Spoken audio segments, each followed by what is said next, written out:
Bukhari ini adalah hadis mu'alaq karena di situ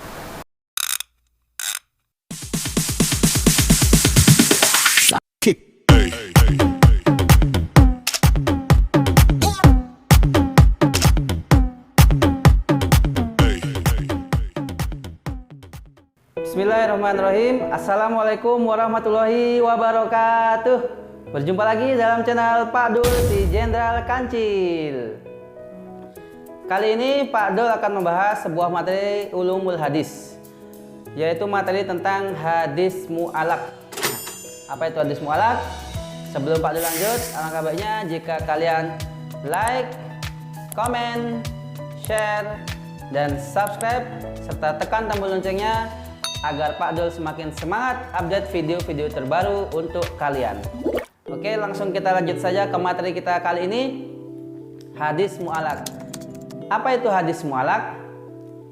Hadis mu'alaq itu adalah hadis-hadis yang gugur rawinya seorang atau lebih dari awal sanadnya.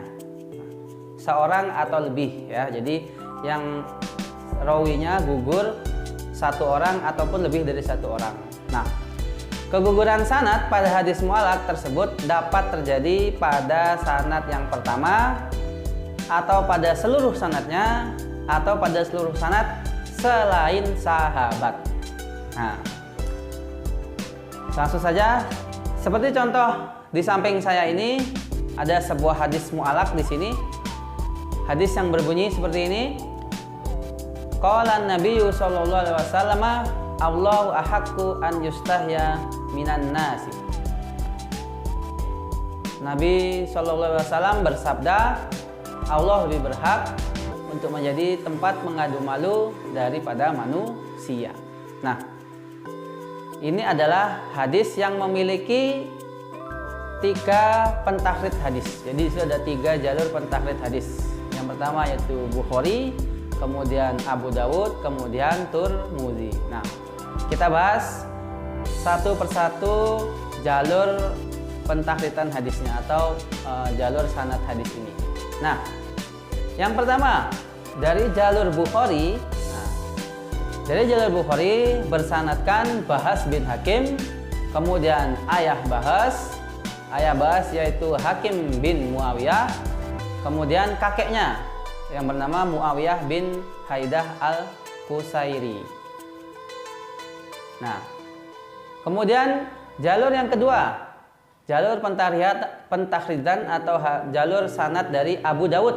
Nah, jadi Abu Dawud mengeluarkan hadis ini dengan sanad Abdullah bin Maslamah, kemudian Ubay, kemudian Bahas bin Hakim, kemudian ayah Bahas, kemudian kakek Bahas.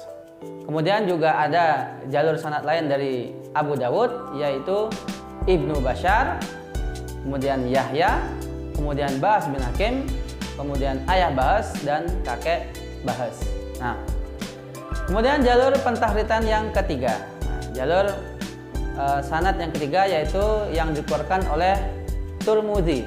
Nah, hadis Tirmidzi bersanadkan Ahmad bin Mani, kemudian Mu'adz bersama Yazid bin Harun, kemudian Bahas bin Hakim, kemudian ayah Bahas, kemudian kakek Bahas.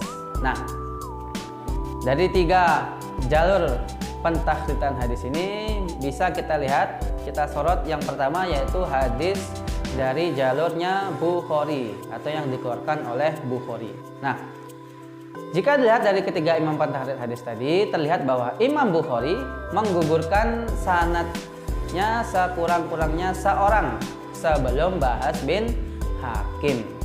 Maka hadis Bukhari ini adalah hadis mu'alaq karena di situ gugur rawinya.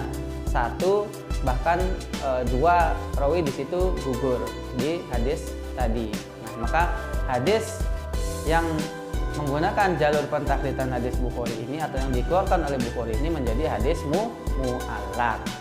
Nah, kemudian hadis mu'alaq juga bisa dikatakan mu'alaq ketika semua sanadnya dibuang atau seluruh sanadnya gugur.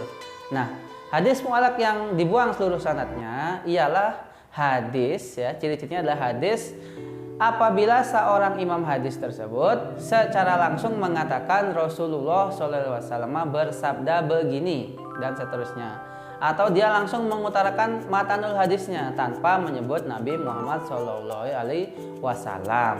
Contohnya seperti hadis yang dikeluarkan oleh Imam Bukhari ini.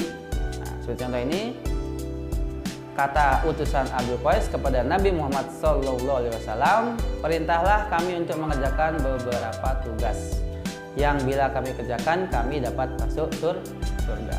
Nah, ini contoh hadis yang hilang semua sanadnya.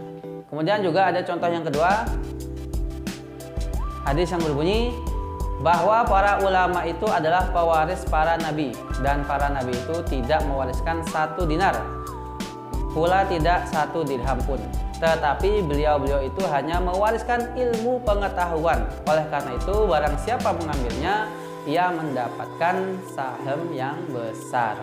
Nah, Imam Bukhari membuang seluruh sanad hadis ini. Jadi 2 hadis ini seluruh sanadnya gugur pada 2 hadis ini. Nah, bagaimana hukumnya hadis mu'allaq ini? Nah, hadis mu'allaq ini termasuk dalam hadis dhaif mardud. Nah, hadis yang tertolak. Kenapa? Karena sanadnya gugur. Jadi karena 1 atau lebih dari 1 itu sanadnya gugur, dan sanad yang gugur ini atau rawi yang gugur ini kita tidak tahu kualitasnya, kedobitannya maupun keadaannya kita tidak bisa tahu, sehingga hadis ini menjadi mardud. Karena salah satu syarat kita bisa menawis itu adalah ittisalus sanad, jadi sanad yang bersambung. Nah, sementara hadis mu'allaq ini dia gugur sehingga tidak bisa diterima. Nah, tetapi hadis mu'allaq bisa atau dapat dianggap sahih atau naik derajatnya bila sanad yang digugurkan itu disebutkan oleh hadis yang bersanad lain. Jadi apabila ada hadis mu'allaq, nah, tapi hadis tersebut memiliki jalur sanad lain yang menyebutkan sanad yang gugur tadi, maka hadis tersebut naiklah derajatnya menjadi sahih ataupun hasan. Nah, seperti contoh tadi, hadis yang pertama tadi yang memiliki 3 jalur periwayatan tadi atau 3 jalur pentakhrijan hadis tadi, yaitu Bukhari, Abu Dawud dan Tirmidzi. Hadis ini bisa diterima. Kenapa? Karena selain dari Bukhari, hadis ini juga memiliki jalur sanad dari Abu Dawud dan juga Tirmidzi. Oke, itu saja yang bisa Pak Dul sampaikan kali ini. Kurang lebihnya Pak Dul mohon maaf. Terima kasih. Assalamualaikum warahmatullahi wabarakatuh.